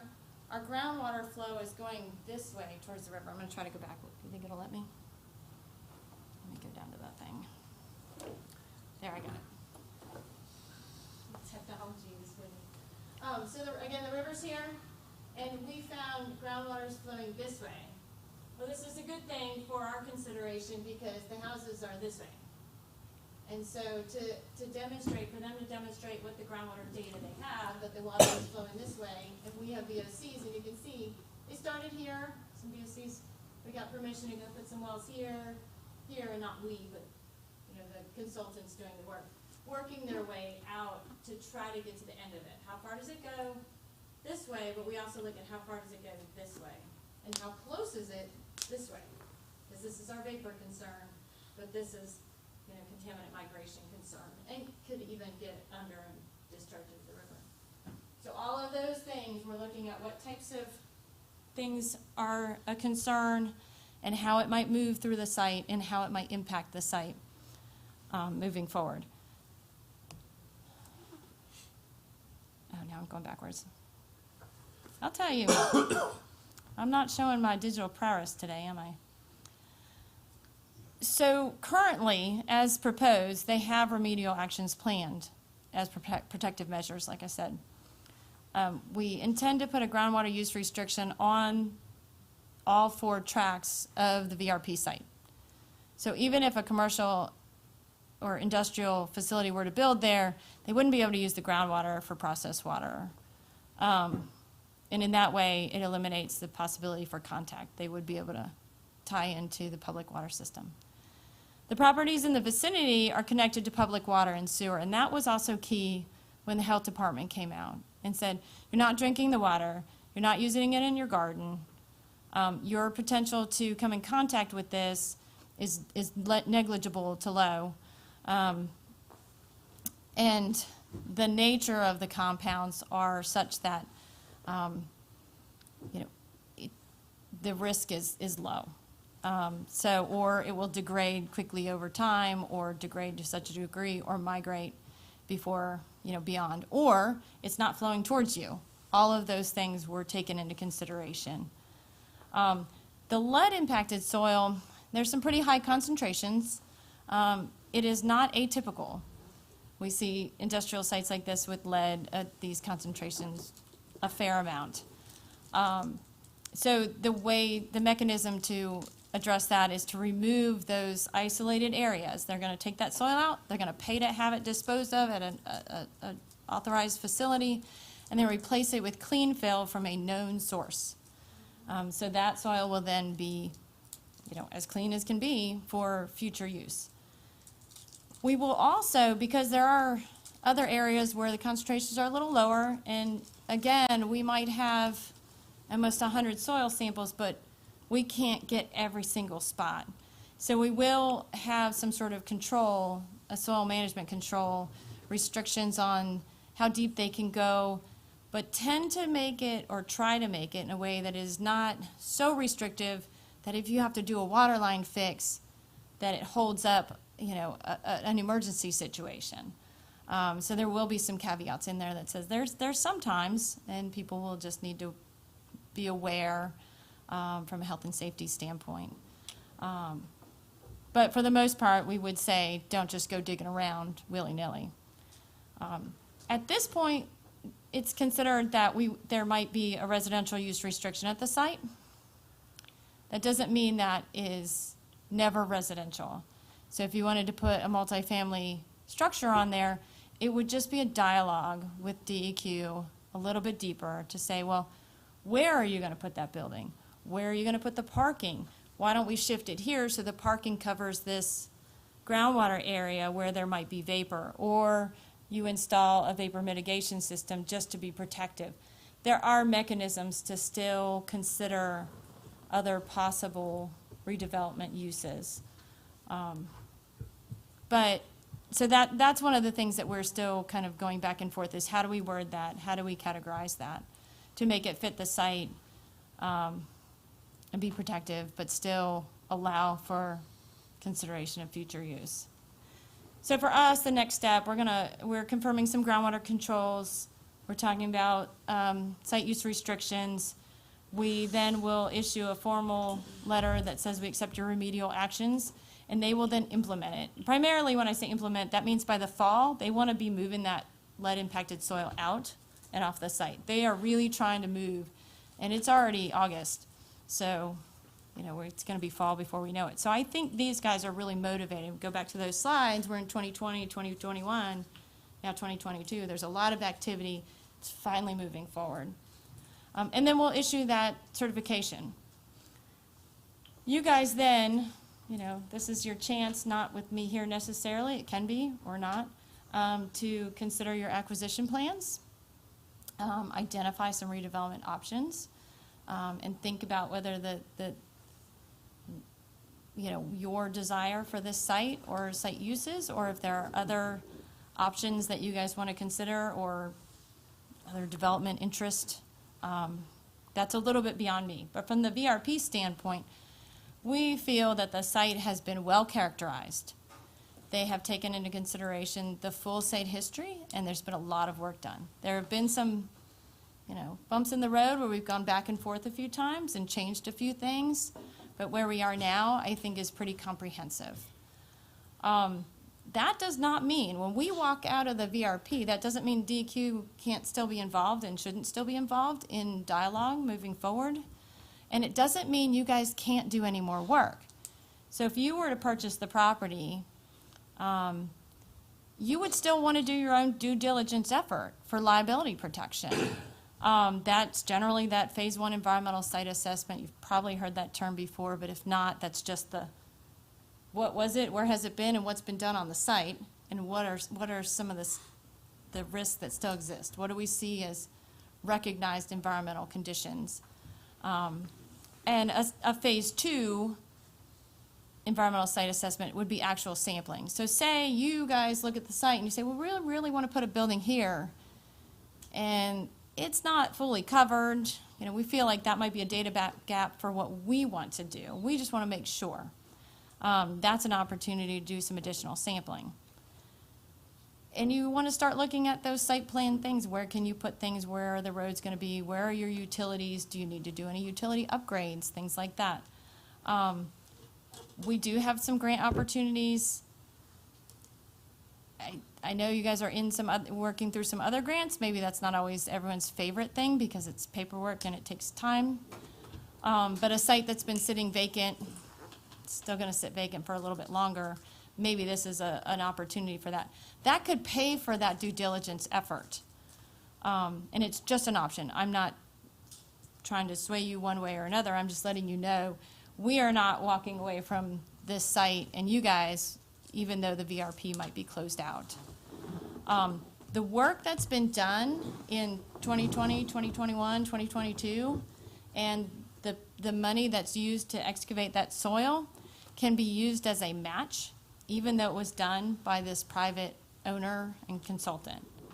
And that's kind of an agreement that we've talked through on the phone behind the scenes to say, it's a 1-to-1 match to get some grant funds, $50,000 or so. If you do an assessment and planning grant, you need some match money that shows investment in the site. Purchase price can also be used for that, but you wouldn't need it if you have all of this other effort that can count as a match. So truly, free money. If there was something that we found along the way, in that process that might need some remediation, or even, trying to help remove, if there's another pocket of lead that's found after the fact that we didn't know about. Again, I think it's pretty well characterized. But it does happen. Things come up when you start to excavate unknowns. There are remediation grant funds also that would also require a match, but if you have purchase price or all of this work, it's going to be well into that to support that kind of effort. So again, I can't tell you whether you should buy it or not. I can just speak to what's been done and try to answer questions. Before I do that, if it's pretty small up there, my email is on there. It's Karen, Karen, and Weber, Karen.Weber, like the grill, it's a steak, at deq.virginia.gov. And then Meade Anderson has been in the VRP in Brownfields for over 35 years. He has been with this site from beginning to end. He might be on Zoom, I'm not sure. But he is as familiar as anyone with the site and the site history and all the things that have been done. So you can reach out to either of us with questions. We'd be happy to kind of talk through. But I can answer questions now. Karen, I Try have to. a couple of things. Do you have a phone number that you might share? I do, 804-432-7790. Okay, thank you. Mhm. Is that your office phone? That is the Okay. office cell phone, so, Okay, thank you. yeah. And then I appreciate the presentation. This has been discussed for a long, long time. Excuse me. I have to have a refresher. VBAF stands for? Oh, sure, I didn't type it out, did I? The Virginia Brownfields Assessment Fund. Okay, thank you. It is a collaborative grant with the Virginia Department of Economic Planning, VEDP, Virginia Economic Development It's okay. Program. So the VEDP and the VDEQ work together to, offer these grants under the VBAF program, and you see why I just stumbled over all of that. The Brownfields Assessment Fund has assessment and planning grants. Those are up to $50,000. Any municipal entity can get up to 2 in one fiscal year, so that's up to $100,000. They can be used on the same site or 2 sites. The remediation fund opportunities are up to $500,000. For the most part, we see a lot of asbestos and lead removal under those remediation grants.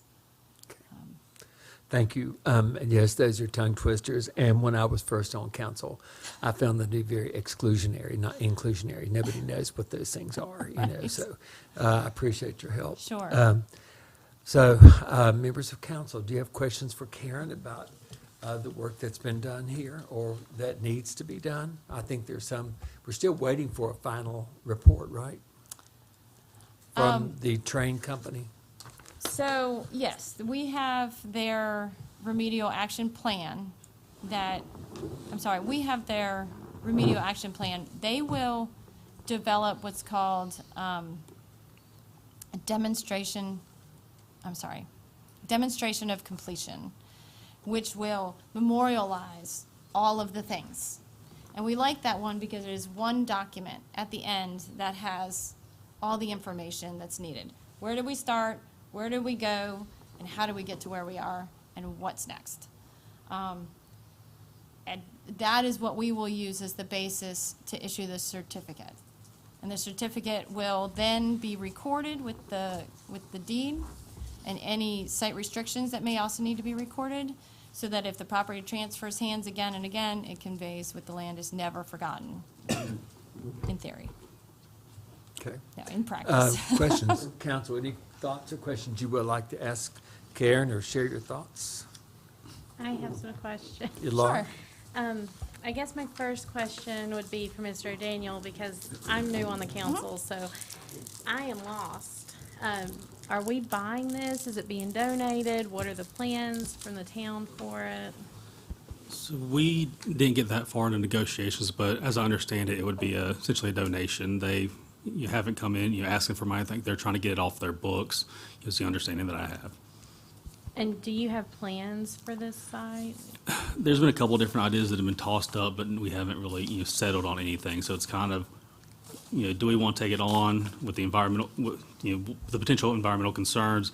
And then if, yes, if we do want to take it on, there's been some discussions about, either using it for, the Public Works garage to get it, you move it from downtown, or potentially use it to try to recruit a business to develop a, site there. Because it's, we don't have a whole lot of available land. That would be a pretty good parcel if somebody did want to develop something. So if we recruit a business there, we would be selling the land then to the business? Essentially, we would, how we sell it, would be up for your discussion. It could be used as an incentive to, attract somebody here. We may not have to, make them pay full retail, but, work something out. Right. Well, and I think, Laura, to add to your question and answer, based on what she's saying, by purchasing or accepting the property, however, we don't know exactly how that's going to come down. We're also accepting all the liabilities that come with it. Is that correct? That is correct. However, with the VRP program, there is that enforcement immunity to the site. And you would still have that opportunity to do your own due diligence review before you take over complete ownership. And both of those things will be protective of your liabilities. Right, okay. Thank you. I do feel a little bit better about it after this presentation. When this came up a few months ago, I don't think, I've been very, very familiar with the site, but I think some of the people on the IDA had no idea that this had been a Superfund site or DEQ, so whatever it is, Yeah. And so there was definitely some concern at that moment. But, so it looks like they're moving forward with remediation, and we'll get now do you issue some type of certificate, or is there something we could see to say, hey, they Yes. did what you wanted them to do, and here it is? Yes, and that end product is that, we call it the certificate. It is a certification of satisfactory completion of remedial actions. Okay. And that is the stamp that says we reviewed everything leading up to their remedial actions, their soil removal. We agreed to what they plan to do. Some of those are just deed restrictions. Don't use the groundwater. Some of them are remove the impacted soil. All of those are memorialized in that certificate, very clearly bulleted, and then it's recorded, so it goes with the land. And it says, they did this, and DEQ accepted it and is in agreement with all the things that were done and feels that it met industry standards and was protective of all the risk scenarios that came up in the review. So the only other question I have is, someone say, all that's good, we take the property, and somebody comes in and needs to dig footers for a foundation. That's acceptable, that's okay? Well, so we would have on this site some restrictions on ground disturbance. However, that would be in the form of, usually it's a materials management handling plan, which is often just awareness. Use your brain, use your eyes, use your nose, use your ears even sometimes. Are you hitting something that's hard and you're supposed to be by the river where it's all soft? And health and safety protocols, PPE and protective measures for site workers, because everyone is considered, even our construction worker is part of our risk evaluation. So that scenario, and especially if there is the possibility of encountering groundwater, that is covered under the certificate. There's a mechanism for this site that says, soil excavation is not fully restricted, but again, like you said, you have a water line break, you need to address it. This is not gonna hold you up from addressing a situation like that. It would just mean pull out your materials management plan and make sure that everyone who goes on that site is aware. If they encounter groundwater, it might have VOCs. We don't think that based on the depth to groundwater, we've already looked at all of those things. So that information should be available for somebody who comes in and says, hey, I need to put footers in for my structural foundation, or I need to do some geotech work out here and, do some sample holes. All of that is available to them and should already be kind of defined and outlined by the time we get that certificate done. So Karen, I appreciate that, Seth. Those are good questions.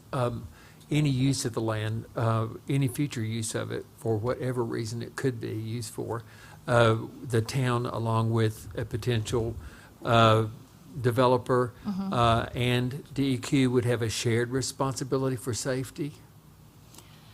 Due We diligence, would I mean. not, as DEQ would not? no. Because you've signed off. We've signed off. Would the town have a shared responsibility for the safety of people, along with the potential developer?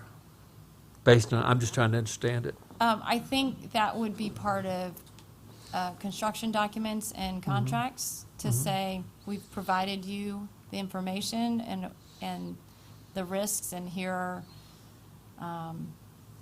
the health and safety concerns, and that would be part of that, however that's. Package. That package, yes. I feel like, Thank you. In that way, it would protect you guys from that, so. I appreciate That it. part,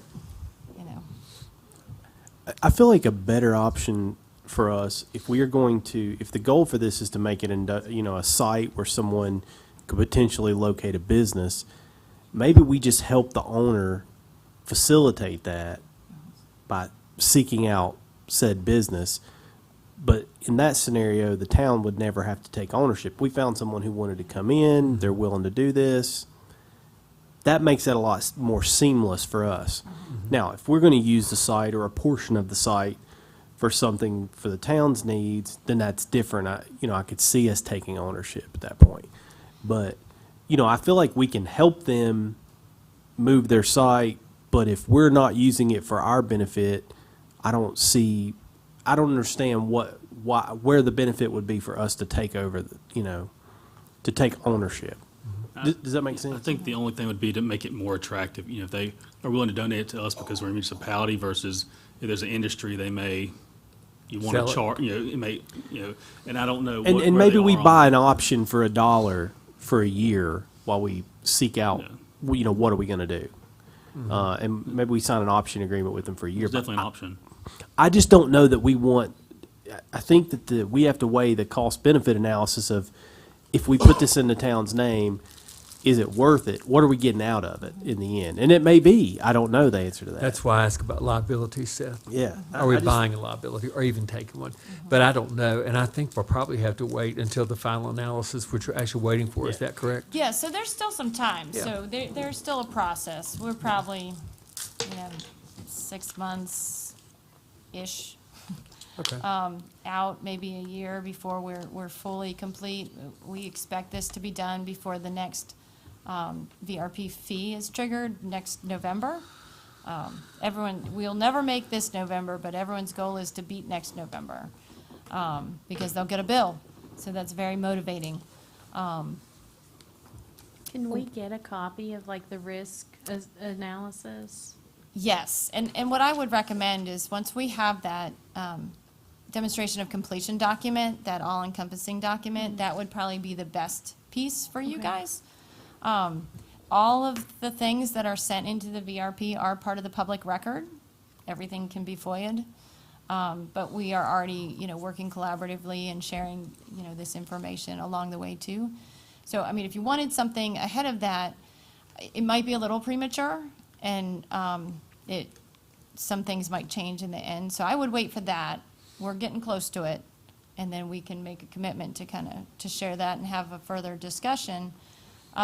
When it comes to some of the grant funds, the assessment and planning, you guys wouldn't need to own it, but if you needed to do remedial work, it would have to be owned by a municipality. But you could get that grant to do some due diligence effort, and you could even get that grant and assist due diligence efforts for someone who's an interested party. I hope I said that right. If I'm Thank wrong, you. I will email you back tomorrow and say I said it wrong. One of the other benefits to doing something with the site is, sometimes when somebody comes in, however it's redeveloped, they tend to put down parking, and that caps a lot of the things that are concerned. Or put in some landscaping, and that keeps people from playing in the dirt and cars from kicking up dust that might have some lead in it. So ultimately, I think our goal would be to see something happen with the site rather than it sit abandoned and vacant. like it has been. So we want to help facilitate that however we can. And, Best use. Thank you.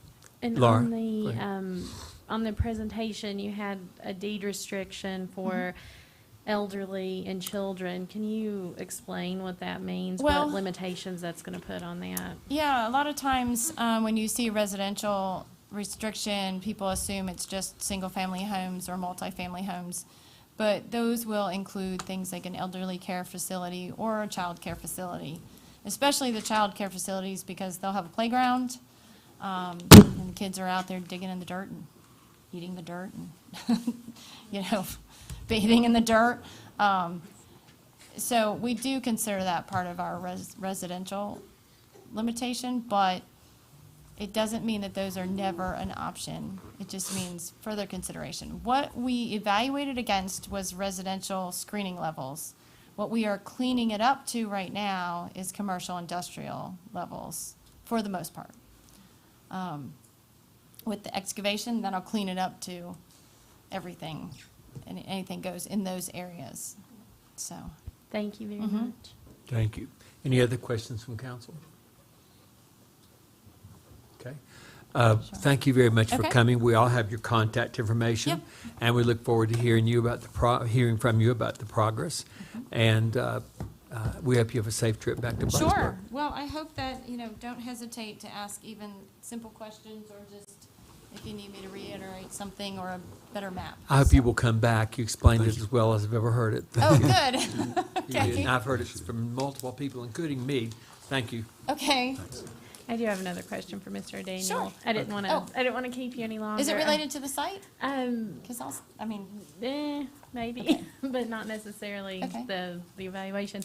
Do you have an interested party already in this? Is this No. so? There's nobody that you're talking to about selling it No. to. Okay. Any other questions? Okay. Thank you very much. Have a Yep. safe trip No back. problem. Thank you. Is there any other business to be brought for the council pertaining to what is on this agenda? There being no further. Is there any Yes. thought on this? Do we want to wait to get some more information, kind of? I think we're going to have to Is that- wait for John. I I mean, will is that speak what- for it, if I may.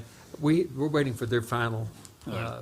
report here. All right. And then as well, once we have that, then we can consider how we want to proceed with the offer to potentially give it to us, donate it for whatever, or purchase it. And I don't think we can move until we have that final report. Then I think we all have to have our own discussions. I know Laura asked some good questions everybody has about this property, and there are tons, but I think I'm going to have to compartmentalize it. This is the health issue for me and the safety issue for people. The other part, which I think we're ready to talk about tonight, is why would you buy it and what use would it be to the town? I think Seth addressed that. And I personally have my own concerns about health and for everyone. And I'm sure they do too, and everyone here. We can't discount it. But if public safety or anything else, the health of our people is number one. Yeah. So I don't think we can move tonight. Thank you. All right, is there any further discussion? There being no discussion, I would entertain a motion to adjourn. I'll make that motion. There's a motion from Chris. Second, Is Mr. there, Mayor. And there's a second. All in favor of adjourning, say aye. Aye. Any opposed? Motion carries. Thank you, members of council and staff.